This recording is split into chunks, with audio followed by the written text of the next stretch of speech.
Welcome.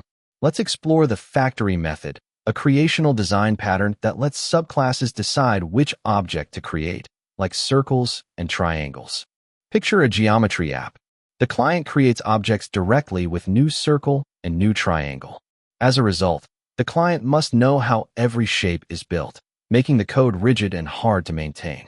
A naive approach uses one create method taking a type parameter.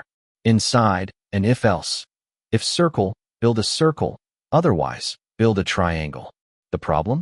Every new shape forces us to edit this same method. Now let's apply factory method. First, define a shape type with two products, circle and triangle. Then add an abstract factory with one method, create, returning a shape. Each concrete factory knows one shape.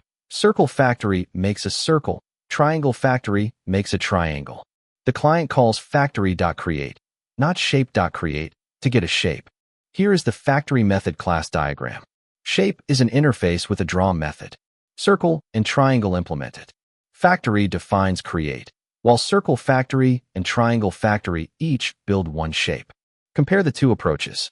Before, a single method uses if branches to choose and build every shape at once. After, each factory handles just one. Circle factory makes a circle, triangle factory makes a triangle. The code becomes cleaner, clearer, and easier to extend.